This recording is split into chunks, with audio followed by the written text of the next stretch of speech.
புத்தாண்டு நல்வாழ்த்துக்கள். அதாவது நம்ம தமிழர்கள் தமிழ் புத்தாண்டை தான் நம்ம வந்து விசேஷமாக கொண்டாடணும் அப்படின்ற ஒரு அமைப்பில் வந்துட்டு இந்த தமிழ் புத்தாண்டு அப்படிங்கிறது வரக்கூடிய ஏப்ரல் 14 தொடங்க இருக்குது. நம்மளுடைய தமிழர்களுடைய ஒரு பண்பாட்டில், நம்மளுடைய கணித முறைகளில், நம்மளுடைய சாஸ்திர முறைகளில் முன்னோர்கள் வகுத்து கொடுத்தது எது அப்படின்னு கேட்டிங்கன்னா சித்திரை 1 தான் நமக்கு தமிழ் புத்தாண்டு.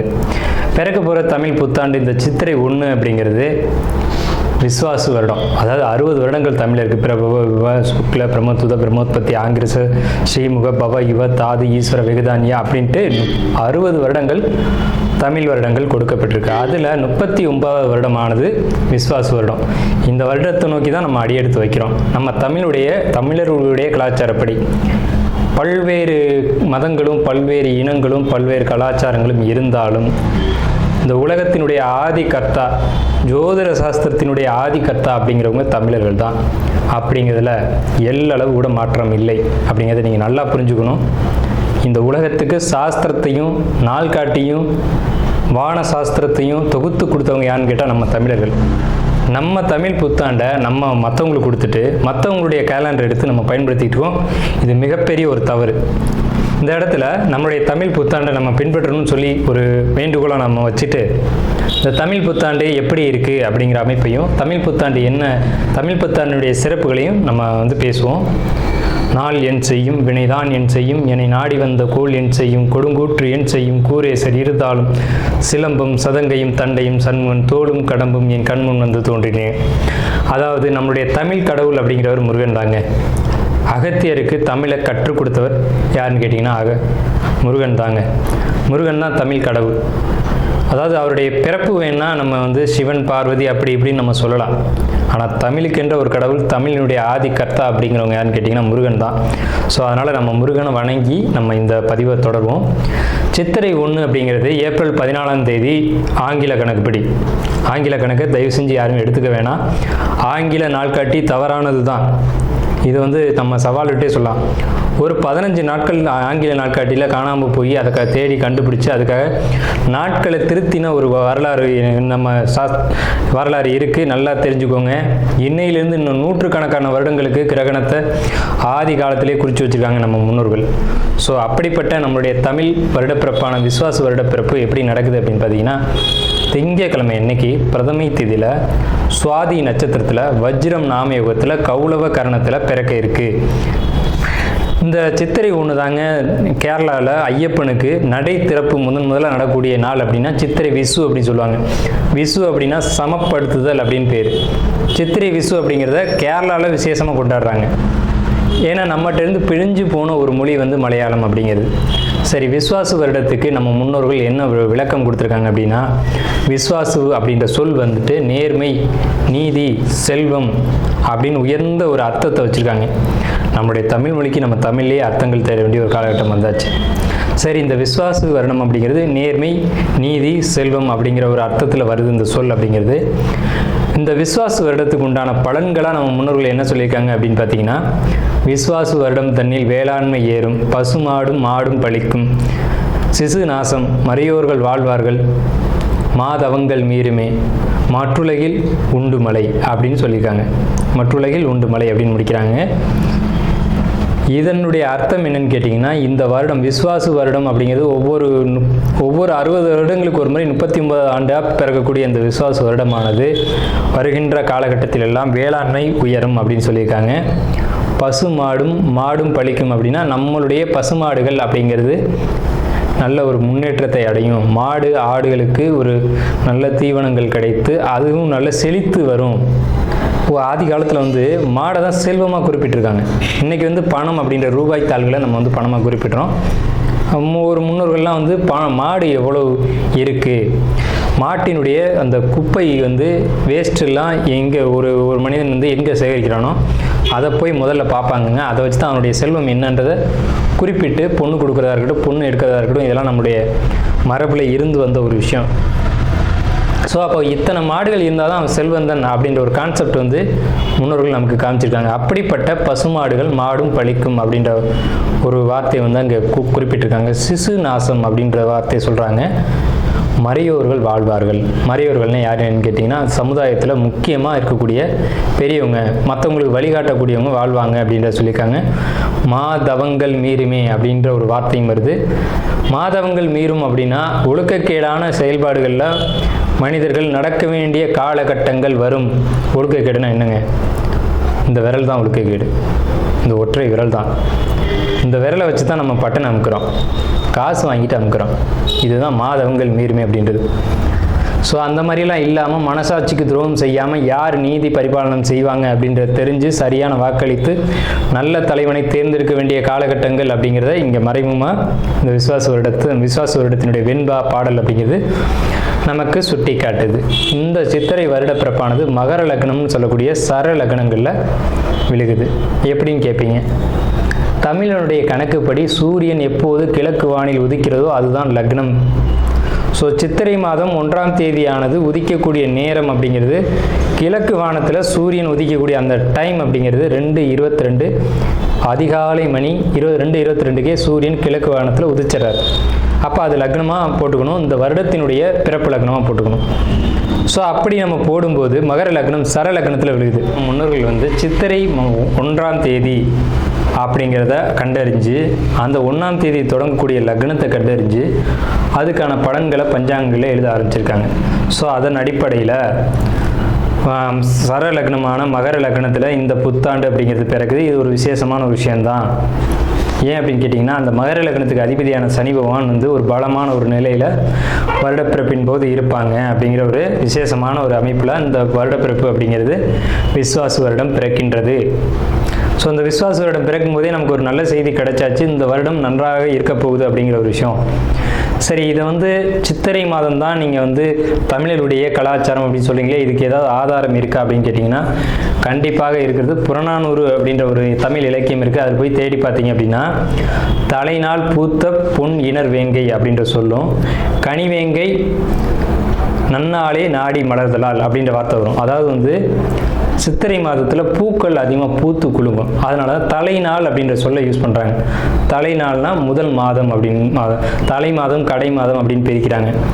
கனிவேங்கை நாடி மலர்தலால், கனிவேங்கை நல்லான் நாடி மலர்தலால், அந்த பூக்கள் பூக்கிறதுனால அந்த கனிவேங்கை மாதம் அப்படிங்கிறதையும் தலைநாள் பூத்த பொன் இணர் வேங்கை அப்படின்ற சொல்லும் புறநானூறு அப்படின்ற இலக்கியத்தில் தமிழ் மாதம் முதல் மாதம் சித்திரை மாதம்ன்ற குறிப்பீடு அங்கே இருக்குது. சரிங்களா? வண்ண மலர்கள் பூத்து குலுங்கக்கூடிய ஒரு பொன்னான மலர்கள், பொன் போன்ற மலர்கள். இன்றைக்கும் கேரளாவில் ஒரு மஞ்சள் நிறத்தில் தங்க நிறத்தில் பூக்கக்கூடிய பூக்களை பறித்து அவங்க விசேஷத்துக்கு சித்திரை 1 அன்னைக்கு கொண்டாடுறாங்க. அவங்க தமிழ் பண்பாடை பின்பற்றுறாங்க அப்படின்றத இதை நீங்கள் தெரிஞ்சுக்கலாம். சரிங்களா? இப்போ இந்த சித்திரைக்கு அதிதேவதை யாருன்னு கேட்டிங்கன்னா மகாவிஷ்ணு. மகாவிஷ்ணு தான் காக்கக்கூடிய கடவுள் அப்படின்னு சொல்கிறாங்க. மகாவிஷ்ணு எங்கும் நிறைந்தவர் அப்படின்னு சொல்கிறாங்க. சரிங்க சார், சித்திரை மாதம் விசேஷங்களை கொண்டாடலாமா அப்படின்ற ஒரு கேள்வி வரும். 100% கொண்டாடலாம். ஏன்னு கேளுங்க. இதுக்கு உதாரணம் ராமர் தான். ராமர் பட்டாபிஷேகம் ஏற்ற மாதம் எதுன்னு கேட்டிங்கன்னா சித்திரை மாதங்க. அப்போது விலக்கப்பட்ட மாதங்கள் அல்ல, இது விசேஷத்துக்கு ஏற்றுக்கொள்ளப்பட்ட மாதம் எதுன்னு கேட்டிங்கன்னா சித்திரை மாதம்தான். பகவத்கீதையிலே ஒரு வார்த்தை வருது, ருதுக்களில் நான் வசந்த ருதுவாக இருக்கிறேன் அப்படின்னு கிருஷ்ணன் சொல்கிறார். நம்மளுடைய வாக்கியம்ல, இது பகவானுடைய சொல். அப்போ வசந்த ருது அப்படின்றது எதுன்னு கேட்டிங்கன்னா சித்திரை 1 தான் வசந்த ருதுனுடைய தொடக்கம். வசந்த காலம் அப்படிங்கிறது வெயில் காலம் அப்படின்னு தான் பேர், கோடை காலம் அப்படின்னு பேர். வசந்த காலமானது சித்திரை வைகாசி, இந்த 2 மாதத்தையும் வசந்த காலம் அப்படின்னு குறிப்பிடுறாங்க சமஸ்கிருதத்தில். அப்போ இந்த வசந்த காலம் எனக்கு பிடித்த ருது அப்படின்னு சொல்கிறாரு கிருஷ்ணர். ஸோ ராமர் பட்டாபிஷேகம் ஏற்றுக்கிட்ட ருது எது அப்படின்னு கேட்டிங்கன்னா சித்திரை மாதம். அப்போ சித்திரை மாதம் புது வீடு வாங்கலாம், புது வீடுக்கு கிரகப்பிரவேசம் பண்ணலாம், புது மனை எழுப்பலாம், மனை சம்பந்தப்பட்ட விஷயங்கள், மங்கள காரியங்கள் இது எல்லாம் செய்வதற்கு உகந்த மாதம் சித்திரை மாதம். சரி, அப்போ அந்த சித்திரை மாதம் பார்த்திங்கன்னா சித்ரா பௌர்ணமி அப்படின்னு ஒன்று வரும். சித்திரை பௌர்ணமி அப்படின்ற ஒரு விசேஷம் வரும். சூரியன் மேசத்திலும் சந்திரன் துலாத்திலும் இருந்து சித்திரை நட்சத்திரம் வருகின்ற நாளில் பௌர்ணமி திதியானது உதிக்கும். ஒவ்வொரு தமிழ் மாதத்துக்கும் குறிப்பிட்ட நட்சத்திரத்தில் தான் பௌர்ணமி திதி வரும். அந்த திதி எந்த காலகட்டத்திலையும் மாறாது. அதனால தமிழர்கள் ரொம்ப நுட்பமானவர்கள் நம்ம சொல்கிறோம். வைகாசி மாதம் அப்படின்னு எடுத்துக்கிட்டோம்னா அந்த மாதத்துக்கு பேர் வைகாசின்னு ஏன் வந்தது அப்படிங்கிறது தெரியணும். விசாக நட்சத்திரத்தில் பௌர்ணமி உதிக்கும். மேச ராசியானது மே மாதம் நம்ம மேச ராசின்னு சொல்கிறோம், மேடத்தை மே அப்படின்னு சொல்கிறோம். நம்மக்கிட்டேருந்து எடுத்துக்கொண்ட ஒரு வார்த்தை ஆங்கிலத்தில். மேடம்ன்ற சொல்ல மேஷம், மேடம்ன்ற சொல்ல மே அப்படின்னு திரிச்சிருக்காங்க. இவ்வளோதான் விஷயம், சரிங்களா? மேடம் நம்ம குறிப்பிட்றோம் ராசியில், அதை மே மாதம் அவங்க குறிப்பிட்றாங்க. அப்போ இந்த பருவ காலத்தில் மே மாதம் வரக்கூடிய இந்த சித்திரை நட்சத்திரத்தில் தான் சித்திரை மாதம் பௌர்ணமி உதிக்கும். முழு நிலா, பெரிய நிலா உதிக்கும். சந்திரன் வந்து ரொம்ப பிரகாசமாக இருக்கக்கூடிய பௌர்ணமி திதியானது முதல்ல உதிக்கிற மாதம் சித்திரை மாதத்தில் தான் அவ்வளோ முழு நிலாவாக ஒலிக்கும். இந்த சித்ரா பௌர்ணமி அப்படிங்கிறது சித்திரகுப்தனுக்கான விசேஷ நாள். சித்திரகுப்தன் யாருங்க? யமனுடைய பிஏ, யமனுடைய கணக்காளி, யமனுடைய பணியாளர். இவரை வந்து இந்த மாதத்தில் விசேஷமாக கொண்டாடுறாங்க. நம்மளுடைய முன்னோர்கள் இறந்தவங்க இருக்காங்க அப்படின்னா அவங்க நல்ல ஆத்மாவா கெட்ட ஆத்மாவான்னு கணக்கு எழுதக்கூடியவர் சித்திரகுப்தன் தான். அந்த கணக்கு அவர் எழுதுறதுனால தான் சித்ரா பௌர்ணமி அன்னைக்கு நம்ம முன்னோர்களை கொண்டாடி விசேஷமாக வழிபாடு செய்கிறோம். தை 1 தமிழ் புத்தாண்டுன்னு கொண்டு வந்தாங்க. அதை முழுமையாக ஒரு வருடம் கூட அவங்களால கடைபிடிக்க முடியல. இன்னொரு வரைக்கும் அதுக்கான சரியான கணக்கீடுகளை அவங்களால கொடுக்க முடியலை. வார்த்தைக்கு தை 1 தான், இது வந்து நாங்கள் ஆதாரத்தை கண்டுபிடிச்சிட்டோம், எங்கள்கிட்ட இது இருக்குது அது இருக்குது அப்படின்லாம் சொன்னாங்க. ஆனால் ஒரு தெளிவான ஒரு விஷயத்தை அவங்களால கொடுக்க முடியல. அதுக்கான ஒரு காலண்டரையோ நாட்காட்டியோ அவங்களால கொடுக்க முடியல. சித்திரை 1 தான் தமிழர்களுக்கான புத்தாண்டு. அந்த புத்தாண்டை விசேஷமாக கொண்டாடணும். எப்படிலாம் கொண்டாடலாம் சார்? எப்படி கொண்டாடலாம்? சித்திரை மாதத்துக்கு முத நாளே அதுக்கு நம்ம தயாராகணும். நம்மளுடைய பாரம்பரிய உடைகளை அன்றைக்கி அணியணும். என்னது நம்ம பாரம்பரிய உடை அப்படின்னு கேட்டிங்கன்னா, தும்பப்பூ மல்லு வேட்டின்னு கேள்விப்பட்டிருப்பீங்க. மல்லு வேட்டி வந்து தும்ப நிறத்தில் தாங்க இருக்கும். தமிழருடைய உடை அப்படின்னு எடுத்துக்கிட்டிங்கன்னா, நம்ம வந்து வெயிலில் இருக்கக்கூடியவங்க, விவசாயம் பண்ணக்கூடியவங்க, உழைக்கக்கூடியவங்க, நமக்கு வந்து மல்லு வேட்டி தான் ஒத்து வரும். இந்த இப்போ கலாச்சாரம் மாறிடுச்சு, என்னென்னவோ உடைகள் அணிகிறாங்க. அதெல்லாம் நமக்கான உடை கிடையாது. தும்பப்பூ மல்லு வேட்டி தான் நமக்கான உடை. அப்போ இந்த மல்லு துணியை தான் நம்ம வஸ்திரத்தை அணியணும். மேல் சட்டை போடக்கூடிய வழக்கம் நம்மளுடைய கலாச்சாரத்தில் கிடையாது. அப்படி போடுறது ரொம்ப தவறான விஷயம். நம்ம தவறான விஷயத்தை நோக்கி போய்கிட்டுருவோம். ஒரு ஊசியில் குத்தி ஒரு துணியை நெஞ்சு நீங்கள் போட்டிங்கன்னா நீங்கள் தமிழர்களே கிடையாது. உறுதியாக சொல்லுவேன். வெறும் துணியை நூலில் கோக்காமல் அணிகிறவன் தான் உண்மையான தமிழன்.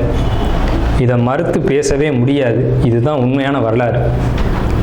அதாவது ஒரு துணியை எடுத்து அப்படியே உடலில் சுற்றிக்கணும், அவன் தான் தமிழன். மேல் அங்கம் வந்து வஸ்திரம்ன்ற துண்டும், அது எவ்வளோ பெருசாக வேணாலும் இருக்கலாம், அது சின்னதாக வேணாலும் இருக்கலாம். அது அவங்களுடைய வசதியை பொறுத்தது. ஆனால் சுத்தமான மல்லுவாக இருக்கணும். மல்லுன்றது பருத்தி நூலால் செய்யப்பட்டது. நம்ம வந்து பருத்தியை உற்பத்தி செய்யக்கூடியவங்க. நம்ம நிலத்தில் தான் பருத்தி உற்பத்தி ஆகும். அதுக்கான சரியான மண் வந்து தமிழர்களுடைய மண் தான். உலகத்துக்கே ஆடையும் சாஸ்திரத்தையும் கற்றுக் கொடுத்தவங்க யாருன்னா தமிழன் தான். ஸோ இந்த மாதிரி பாரம்பரிய உடைகளை அணிஞ்சு நம்ம விசேஷத்தை கொண்டாடணும். பச்சடி செய்வாங்க அன்னைக்கு, சித்திரை 1 அன்னைக்கு பச்சடி செய்வாங்க. இன்றைக்கெலாம் யாருமே செய்யறதில்ல. வேப்பம்பூ பச்சடி, மாங்காய் பச்சடி இதெல்லாம் செய்வாங்க. அது ரொம்ப இனிமையாக இருக்கும். வேப்பம்பூ எப்படி சார் இனிமையாக இருக்கும்? செய்வாங்க சார், அதை இனிப்பாக செய்ய முடியும். பச்சடி செய்வாங்க. அன்னைக்கு அந்த உணவை எடுத்துக்கணும். வேப்பம்பூ ரசம்லாம் வச்சு அன்றைக்கி சாப்பிடுவாங்க. அவ்வளோ ருசியாக இருக்கும். அந்த நாளில் அந்த உணவை தான் எடுத்துக்கணும்னு நமக்கு முன்னோர்கள் சொல்லியிருக்காங்க. அதை தவிர்த்து நீங்கள் போகிறது அப்படிங்கிறது ஒரு சிறப்பான விஷயம் கிடையாது. சரி, நம்ம வந்து இந்த 39ஆவது ஆண்டில் இருக்கோம். கலியுகாதி வருஷம் 5127ஆவது ஆண்டு இந்த விசுவாச வருடம் பிறக்குது. இந்த ஆண்டினுடைய ராஜா மந்திரி அப்படிங்கிறது சூரியன். இந்த ஆண்டினுடைய ராஜா மந்திரி அப்படிங்கிறது சந்திரன். அர்க்காதிபதி சூரியன், மேகாதிபதி சூரியன், சஸ்யாதிபதி குரு, சேனாதிபதி சூரியன், ரசாதிபதி சனி. இந்த ஆண்டினுடைய ராஜா அப்படின்னு சொல்லக்கூடியவர் சந்திரன் பலமாக இருக்காங்க. இந்த ஆண்டு தொடக்கத்திலே பலமாக இருக்காங்க. சனி பலமாக இருக்காங்க. சூரியன் பலமாக இருக்காங்க. சூரியன் எப்போவுமே வருஷ ஆண்டு பிறப்பு அப்படின்னாலே சூரியன் பலமாக தான் இருப்பார். அது என்ன ஸ்பெஷல்னு கேட்டிங்கன்னா, அந்த வீடு வந்து எந்த ஒரு பலகீனமும் அடையாமல் இருக்குது. மேசராசி. சஸ்யாதிபதி குரு அதீத பலத்தில் இருக்கார். எப்படின்னு கேட்டிங்கன்னா, பரிவர்த்தனை யோகத்தில் குரு சுக்கிரன் பரிவர்த்தனையில் தங்களுடைய வீடுகளை மாற்றிக்கிட்டு, பகைக்கிறவங்கள் தான் குரு சுக்கிரன், ஆனால் தங்களுடைய வீடுகளை பரிமாற்றம் செஞ்சுக்கிட்டு நல்ல ஒரு பலமான நிலையில் இருக்காங்க. இந்த வருஷம் மழை வந்து ரொம்ப அற்புதமாக பெய்யும். சகல ஜீவராசிகளுக்கும் உணவுகள் தட்டுப்பாடு இல்லாமல் கிடைக்கும். ரொம்ப பெரிய ஒரு அற்புதமான விஷயம். அன்னதானங்கள், கோயில் விசேஷங்கள் சிறப்பாக நடக்கும். ஆனால் அந்த புனித யாத்திரைக்குள் போகக்கூடியவங்களுக்கு இந்த விஸ்வாச வருடம் அவ்வளோ சிறப்பாக இல்லை. அங்கே சில நெருக்கடிகள், தொந்தரவுகள் இருக்கலாம் அப்படின்ற ஒரு சின்ன மைனஸ் மட்டும்தான் இருக்குது. அதே நேரத்தில் உணவு உற்பத்திகள் அப்படிங்கிறது அதிகரிக்கும். மழை நல்லா பொழியும். அணு ஆயுத உற்பத்திகள் அதிகமாக இருக்கும். ஆயுதங்கள், இரும்பு, எஃகு போன்ற விஷயங்களுடைய உற்பத்தி அதிகரிக்கும். மருத்துவத்தில் இந்திய தேசம் முதலிடத்தை வகிக்கும். வட மாநிலங்களில் வெள்ள பாதிப்புகள் ஏற்படும். மின்சார தடைகள் அடிக்கடி ஏற்படும். பேட்டரி வாகனங்கள் அதிகரிக்கும். பெரும்பாலும் இந்த பெட்ரோலியம் சம்மந்தப்பட்ட வாகனங்கள் அப்படிங்கிறது குறையும். தங்கம், வெள்ளி உளைச்சல் அப்படிங்கிறது உச்சத்தை அடையும். விலை உச்சத்தை அடையும். தங்கம், வெள்ளியை பொறுத்த வரைக்கும், ஆபரணங்களை பொறுத்த வரைக்கும் விலை உச்சத்தை அடையும். ஆனால் விலையும் அதிகம் அடையும் போதெல்லாம் அந்த விற்பனையும் அதிகமாகும். நல்ல லாபங்கள் கிடைக்கும். அதிகமாக தங்க நகைகளை வாங்கி அணியக்கூடியதும் சேமிக்கக்கூடியதும் இந்த ஆண்டு மக்கள் செய்வாங்க. சுரங்கம், பெட்ரோலியம், கிணறு இதை பொறுத்த வரைக்கும் விபத்துக்கள் ஏற்படுத்தி கொண்டே இருக்கும். பெண்களுக்கு அவமரியாதைகளும் பாலியல் தொந்தரவும் நடைபெறும். இது ஒரு மைனஸ் தாங்க. பூச்சி, கருவண்டு இந்த மாதிரியான விஷயங்கள் அதிகரிக்கும். வெங்காயம், தக்காளி, பூண்டு, மாங்காய், புளி இதனுடைய உற்பத்தியும் அதிகமாக இருக்கும். விலையும் அதிகமாக இருக்கும். மனிதர்களுக்கு இந்த நடைப்பயணம் போகக்கூடியவங்களுக்கு மட்டும் கொஞ்சம் தொந்தரவுகள் இருக்குங்க. இது இந்த ஆண்டினுடைய பலனாக இருக்குது. இந்த ஆண்டு எப்படி கொண்டாடணும் அப்படின்றத பற்றி நம்ம பேசணும், சரிங்களா? அப்போ அந்த நாளில் புத்தாடைகள் அணிஞ்சு விசேஷமாக நம்ம அதுக்கு முத நாளே தயாராகிடணும். சித்திரை கனி காணுதல் அப்படின்னு சொல்லுவாங்க. சித்திரை கனி காணுதல் தமிழர்களுடைய ஒரு மரபான பண்பாடு. இந்த சித்திரை மாதத்துக்கு முத நாளே அதுக்கான ஏற்பாடுகள்லாம் செஞ்சு வச்சுட்டு நீங்கள் அடுத்த நாள் புத்தாண்டு பிறக்கும்போது அந்த சித்திரை கனி காணுதலோடு நீங்கள் தொடங்குனீங்க அப்படின்னா இந்த புத்தாண்டு ரொம்ப பெரிய விசேஷத்தை உங்களுக்கு கொடுக்கும். நீங்கள் 12 ராசிகளில் எந்த ராசியில் பிறந்திருந்தாலும் உங்களுக்கு ஏற்றம் தான் அப்படிங்கிறதுல மாற்றுக்கிறதுக்கு இடமில்லை. 12 ராசிகளுக்கும் யோகத்தை கொடுக்கக்கூடிய ஒரு ஆண்டு தான் இந்த சித்திரை புத்தாண்டு பிறப்பு, விஸ்வாச வருட பிறப்பு.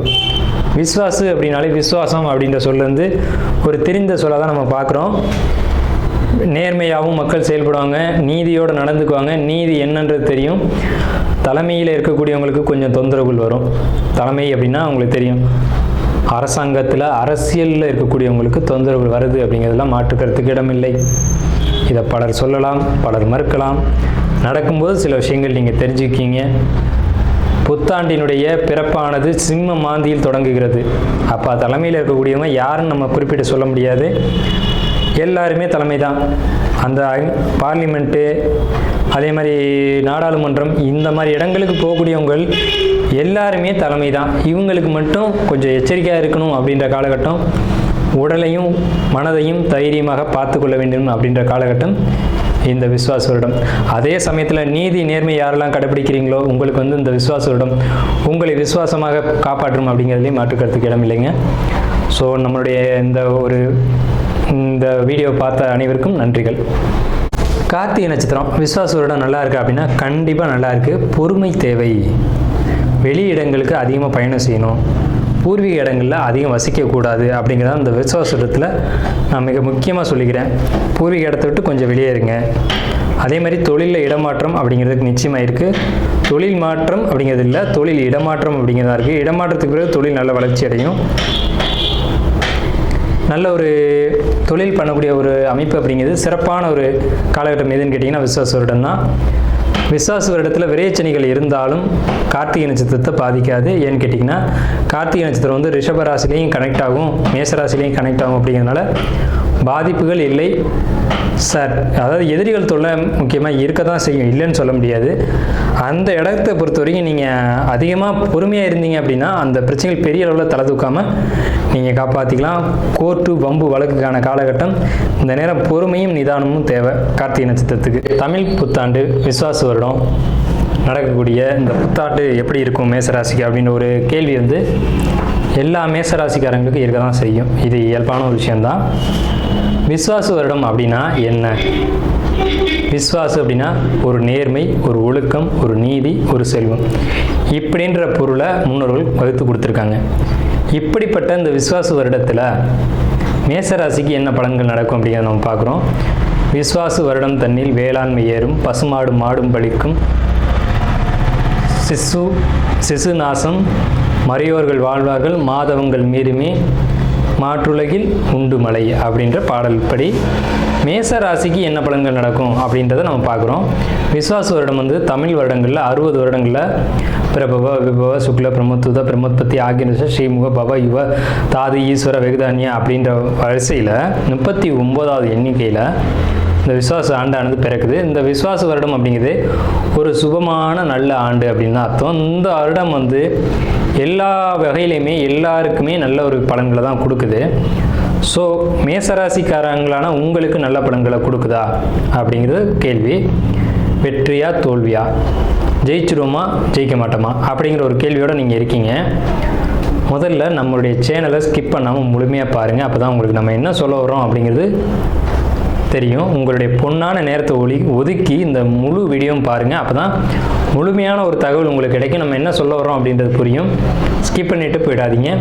தயவு செஞ்சு நம்ம சேனலை சப்ஸ்கிரைப் பண்ணுங்கள். நம்ம சேனலில் தொடர்ந்து வாஸ்து, ஜோதிடம், பரிகாரம், ராசி பலன் இப்படின்ற வீடியோக்கள் வந்து தொடர்ந்து பயனுள்ள வீடியோக்கள் நம்ம கொடுத்துக்கிட்டே வர்றோம். ஸோ நம்ம சேனலுக்கு ஆதரவு தரும்படி பணிவோடு கேட்டுக்கிட்டு மேசராசிக்கு உண்டான புத்தாண்டு விஸ்வாச வருட புத்தாண்டு பலன்கள் அப்படிங்கிறத நம்ம பார்ப்போம். மேசம் அப்படிங்கிறது என்ன அப்படின்னு கேட்டிங்கன்னா, மேஷம்ன்றது மலை உச்சி அப்படின்னு அர்த்தங்க. நீங்கள் எங்கே இருந்தாலும் உங்களை பற்றின தகவல் எல்லாருக்கும் தெரிஞ்சுக்கிட்டே இருக்கும். எப்படி சார் தெரியுது? ஏன்னா நீங்கள் முதல் ராசி மலை உச்சியில் இருக்கீங்க. அதனால் உங்களை பற்றின விஷயங்கள் நீங்கள் நல்லது செய்கிறீங்க கெட்டது செய்கிறீங்க அப்படின்றது இந்த சமுதாயத்தில் கண்ணாடி மாதிரி பிரதிபலித்து போயிட்டே இருக்கும். உங்களுக்கு என்னெல்லாம் நடக்குது, நீங்கள் யாரெல்லாம் சந்திச்சிங்க, நீங்கள் என்னெல்லாம் பேசுனீங்க அப்படிங்கிறது மற்றவர்களுக்கு தெரிஞ்சுக்கிட்டே இருக்கும். இதனால் நான் கேட்குற ஒரு சின்ன வேண்டுகோள் என்ன அப்படின்னா, நம்ம சமுதாயத்துக்கு ஒரு வந்து ஒரு முக்கியமான இடத்துல இருக்கும், வழிகாட்டியாக இருக்கும் அல்லது முக்கியமான ஒரு நபராக இருக்கும் அப்படின்ற பட்சத்தில் சுய ஒழுக்கங்களை தயவு செஞ்சு மேசராசிக்காரங்க கடைபிடிங்க. நம்ம தானே செய்கிறோம், வெளியில் எப்படி தெரியும்னு நினைக்காதீங்க. எல்லாருக்கும் எல்லா விஷயங்களும் அப்டேட் ஆகிரும் உங்களை பற்றி. ஏன்னா உங்கள் ராசி எப்படி எப்போவுமே தலையில் ஏதாவது ஒரு விஷயம் வந்து நீங்கள் அணிஞ்சிக்கிட்டே இருக்கணும்னு ஆசைப்படுங்க. உண்மையா இல்லையா? மேஷம் எல்லாருக்குமே இருக்கும். தலையில் வந்து ஒரு துண்டு கட்டிக்கிறதா இருக்கட்டும், தலைக்கு மேலே ஒரு டர்பன் அணிஞ்சிக்கிறதா இருக்கட்டும், இந்த மாதிரியான ஆசைகள் யாருக்கு இருக்குன்னா இந்த மேசராசிக்காரங்களுக்கு தான் இருக்கும். தலைப்பகுதி தலைமை பதவியில் நீங்கள் இருப்பீங்க, தலைமைக்கான ஒரு நபர் நீங்கள். அப்போ அந்தளவுக்கு சுய ஒழுக்கத்தை கண்டிப்பாக கடைபிடிச்சே ஆகணும். உங்களுக்கு கோபம் அதிகமாக வரும், கோபத்தை கட்டுப்படுத்தணும். ஏன்னா மற்றவங்களுக்கு நல்லது செய்யணும், வழிகாட்டியாக இருக்கணும் அப்படின்ற எண்ணங்கள் உங்களுக்கு அடிக்கடி தோன்றிக்கிட்டே இருக்கும். அந்த மாதிரி தான் நடந்துக்குவீங்க. அதனால தான் அந்த மாதிரி விஷயங்கள்லாம் நடக்குது. ஸோ நீங்கள் பிறருக்கு உதவக்கூடிய நபர்கள் மேஷம் அப்படிங்கிறதுல மாற்றுக்கருத்து இடம் இல்லை. சரிங்க சார், இப்போது எங்களை பற்றி சொல்லிட்டீங்க, எங்களுக்கு என்ன நடக்கும் அப்படிங்கிறத சொல்லுங்கள் அப்படின்னு கேட்டிங்க அப்படின்னா, மேச ராசிக்கு இந்த ஆண்டு எப்படி இருக்கும்? நல்லா இருக்கும் சார். 7 சனி வருதுன்னு சொல்கிறாங்க, விரையச்சனின்னு சொல்கிறாங்க. நீங்கள் நல்லா இருக்குன்னு ஒரு வார்த்தையில் சொல்கிறீங்களே சார் அப்படின்னா, கண்டிப்பாக நல்லாயிருக்கும் சார், கண்டிப்பாக நல்லாயிருக்கும். எப்படி அப்படின்றது தான் இப்போ நம்ம பேச போகிறோம். மேசராசிக்கு விரையச்சனிங்கிறத நான் மறுக்கலை, நான் ஏற்றுக்கிறேன். 7 சனிங்கிறதையும் நான் மறுக்கலை, ஏற்றுக்கிறேன். எந்த வகையில் விரையும், எந்த வகையில் ஏற்றம் அப்படிங்கிறத நம்ம பேசுவோமா? விவாதத்துக்குள்ளே போவோம். 12ஆம் வீட்டுக்கு வந்திருக்க சனிக்கு பேர் விரையச்சனி தான், 7 சனி தான். சந்திரனுக்கு 12 வந்திருக்கு. பாரப்பா 12 ஜென்மம் 2 பாங்கான முடவன் சஞ்சார நாளில் சீரப்பா சிறநோயும் அம்மை பெய்து சிவசிவா ஜலபயமும் பொருளும் சேதம். கூரப்பா குடியோடி போகச் செய்வான், குற்றவனை குடும்பத்தில் களவு போகும், வீரப்பா வெகுவேற்கு கொடியோனாகி விளங்குவான் புவிதனிலே விளம்பக்கேலே அப்படின்னு எங்களுடைய குருநாதர் புலிப்பாணி ஐயா சொல்லியிருக்காரு. அவரை மீறி நம்ம ஒன்றும் சொல்லிட முடியாது. அவர் ஒன்றும் தெரியாத ஆள் கிடையாது. சரி, எப்படி சார் பாசிட்டிவ்னு சொல்கிறீங்க அப்படின்னா, உங்களுடைய ராசிக்கு 7, 9, 11 இந்த இடங்கள் சுபமான இடங்கள். எல்லா ராசிக்கும் எல்லாருக்குமே அது சுபமான இடங்கள். அந்த இடத்த குரு பார்வை செய்கிறார். அப்போ அது பாசிட்டிவ் தானே? ஏன் அதை பேச மாட்டீங்க? அப்போ இதை பேசுனீங்க அப்படின்னா அதையும் பேசி தானே ஆகணும். குருவுக்கு ஒரு படம் இருக்கும் இல்லையா? சனி நின்ற இடம் வளர்ச்சி, பார்த்த இடம் பால். குரு நின்ற இடம் பால், பார்த்த இடம் வளர்ச்சி. இதையும் பேசணும்ல. உங்கள் ராசிக்கு 7 சனி வந்தாச்சு. பொறுமை தேவை, நான் மறுக்கலை. பொறுமையை நீங்கள் தவறுவீங்க. பொறுமை தவறும்படியான சம்பவங்கள் உங்களுக்கு நடக்கும். ஆனால் பொறுமை தவறிடாதீங்க. ஏன்னா டக்குன்னு ஷார்ட் டெம்பர் சார், நான் கோவமாக பேசிடுவேன் சார் அப்படின்னு அதை ஒரு கௌரவமாக பேசிக்கிறவங்க யாருன்னா மேசராசிக்காரங்களான்னு நீங்கள் தான். ஷார்ட் டெம்பர்னு அதுக்கு பேர். ஷார்ட் டெம்பருங்கிறதே நீங்கள் ஒரு கௌரவமாக பேசிக்கிங்க. வேணாம் சார், இந்த காலகட்டத்தில் பொறுமையை கடைப்பிடிங்க சார். அதை சொல்லிக் கொடுக்க தான் சார் சனி வர்றாரு. சனி 3ஆம் பார்வை உங்கள் ராசிக்கு 2ஆம் இடத்தை பார்க்குறாரு சார். வாக்குஸ்தானத்தில் பார்வை செய்கிறார். அப்போ என்ன செய்வார்? கோபத்தில் வார்த்தைகளை சிதற வச்சிருவார். நீங்கள் பேசுகிற விஷயங்கள் எல்லாமே தவறாயிடும். அப்படின்னா பேச்சை கட்டுப்படுத்தணும் அப்படின்ற அர்த்தம். பேச்சின் மூலமாகத்தான் உங்களுக்கு வில்லங்கங்கள் பிரச்சனைகள் வர காத்துக்கிட்டு இருக்கு. பேச்சை குறைத்து கொண்டு மூச்சை கவனிங்க. மூச்சு கவனிச்சிங்கன்னா பேச்சு குறைஞ்சிரும். இதுதான் உண்மை. சுவாசம் ரொம்ப அடிப்படை ஒரு மனிதனுக்கு. பேச்சும் மூச்சும் நேர் எதிரெதிராக இருக்கும். மூச்சு குறையும் போது பேச்சு அதிகமாகும், பேச்சுக்கு அதிகமாகும் போது மூச்சு குறையும். நல்லா கவனிச்சு பாருங்கள். பேசுகிறத குறைங்க சார். பேசுறதை குறைச்சிங்கனாவே உள்ளுக்குள்ளே யார் என்ன ஏது எப்படி அப்படிங்கிற விஷயங்கள் புலப்பட ஆரம்பிச்சிடும். ஸோ மூச்சு பயிற்சி தேவைன்னு சொல்கிறேன் சார். மேசராசிக்கு கண்டிப்பாக மூச்சு பயிற்சி செய்யுங்க. காலையில் விடிய காலையில் ஒரு 4 மணி 4:30 மணிக்கு எழுந்து பிராணாயாமம் பண்ணுங்க. கண்டிப்பாக உங்களுக்கு இந்த 7.5 சனி பாதிக்காது. சவால் விட்டே சொல்கிறேன், தப்பு இல்லை. நம்ம கடைபிடிக்க சொல்லி அவங்க பயன்படுத்தி வெற்றி அடைஞ்ச விஷயங்களை மட்டும்தான் நம்ம சொல்லுவோம். உங்கள் ராசிக்கு 7ஆம் இடத்தை பார்வை செய்யக்கூடிய குரு உங்கள் கணவன் மனைவி உறவுகளுக்குள்ள ஒரு நல்ல அந்யோன்யம். சார் நான் வந்து கோபக்காரன் சார். ஆமாம், நீங்கள் கோவப்பட்டாலும் உங்கள் மனைவி உங்கள்கிட்ட அனுசரித்து போவாங்க சார். இந்த காலகட்டத்தில் எப்போ இந்த புத்தாண்டில் மட்டும், அடுத்த வருட படங்களை நம்ம அடுத்த வருஷம் பேசிக்குவோம். 7.5 வருஷம் 7.5 சனி, ஒரு வருஷத்துக்கான பலனை தான் நம்ம இப்போ பார்த்துட்ருக்கோம். இந்த வருடத்தில் எப்படி இருக்கும்? கணவன் மனைவி உறவு ஒற்றுமை சந்தேகமே வேண்டாம் சார். வாழ்க்கை துணை தான் சார் வாழ்க்கையில் முக்கியமான விஷயம்.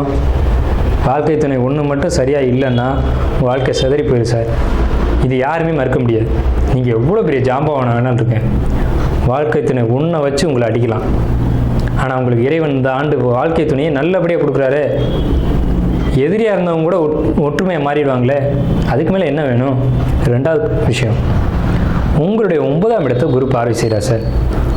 9ன்றதே பாக்கியஸ்தானம்னு பேர் சார். பாக்கியம், எல்லா பாக்கியங்களையும் அனுபவிக்கக்கூடிய காலகட்டம் இந்த விஸ்வாச வருடம் தான் சார். உங்கள் ஜாதகத்தில் என்ன யோகம் என்ன பாக்கியம் சொல்லியிருக்கு அதில் இருக்கட்டும். பாக்கியம் சொல்லியிருக்கு. ஆமாம் சார், அமல யோகம் இருக்குது, விமல யோகம் இருக்குது, சச யோகம் இருக்குது, சகட யோகம் இருக்குது, விபரீதராஜ யோகம், எல்லா யோகம் இருக்குல்ல. அந்த யோகம் செயல்படணும்ல. செயல்படக்கூடிய காலகட்டம் விஸ்வாச வருடம் தானே. 9ஆம் இடத்தை குரு பார்க்கக்கூடிய காலகட்டம் தானே அந்த யோகம் உங்களை தேடி வரும். தகப்பனார் சொத்து உங்களை தேடி வரும். தந்தையோட அனுகூலம், தந்தையுடைய ஒற்றுமை, தந்தை உங்களை புரிஞ்சுக்கிறது, இது எல்லாமே இந்த விஸ்வாச வருடத்தில் நடக்குது சார். டவுட்டே வேணாம். அதே சமயத்தில் நீங்களும் பொறுமையாக அதை கடைபிடிக்கணும். நீங்களும் பொறுமையை தவற விட்டுறாமல் அதை வந்து தக்க வச்சுக்கணும் அப்படிங்கிறத நான் சொல்கிறேன். ஏன்னா இந்த சனிபகவானுடைய பார்வை உங்களுக்கு 9ஆம் இடத்தை அவரும் சேர்ந்து பார்ப்பார். அப்படின்றப்போ இதெல்லாம் புரிஞ்சுக்கிட்டு நீங்களும் மற்றவங்களுக்கு அனுசரித்து செல்ல வேண்டும் அப்படிங்கிற ஒரு ஸ்ட்ராங்கான விஷயம் இருக்குது. உங்கள் ராசிக்கு 5ஆம் இடத்துல வந்திருக்கக்கூடிய கேது பகவான் என்ன செய்வார்? ஆலயம், ஆன்மீகம், பிராணாயாமம், மூச்சு பயிற்சி, தியானம், யோகா போன்ற விஷயங்களை கொடுப்பார். அந்த விஷயங்களை கடைப்பிடிங்க சார். இப்போ பூரா பாருங்கள், அந்த மேசராசிக்காரங்களாம் பழைய யோகாலாம் விட்டுருப்பீங்க, பிரேக் பண்ணியிருப்பீங்க, திருப்பி எடுத்து செய்வீங்க பாருங்கள். இந்த புத்தாண்டில் செய்யும்போது எல்லா பிரச்சனையும் தடம் தெரியாமல் போகும் பாருங்கள். வந்த பிரச்சனைகள்லாம் கடந்த காலகட்டங்களில் இந்த சனி பயிற்சிக்கு முன்னாடியே நான் சொல்கிறேன், இந்த விசுவாசோட பிறக்கிறதுக்கு முன்னாடியே வர வேண்டிய பிரச்சனைகள்லாம் காணாமல் போகும். உங்களுக்கே ஆச்சரியமாக இருக்கும். இதை தான் நான் ஆரம்பத்தில் சொன்னேன், 7.5 சனி பாதிக்காதுன்னு. கண்டிப்பாக பாதிக்க போதில்லை. சரிங்க சார். 11ஆம் இடத்துக்கு வந்திருக்கக்கூடிய ராகுபவன் என்ன செய்ய போகிறார்? தொழிலில் பிரம்மாண்ட லாபம், தொழிலில் வெற்றி. இதானே சார் எல்லோரும் கேட்பாங்க. வாழ்க்கையில் தொழில் வெற்றி தானே சார் முக்கியம். தொழில் சரியாக இருந்தால் எல்லாம் சரியாக இருக்கும்ல சார். வெற்றி, தொழில் வெற்றி அப்படிங்கிறது 11ஆம் இடத்து ராகு.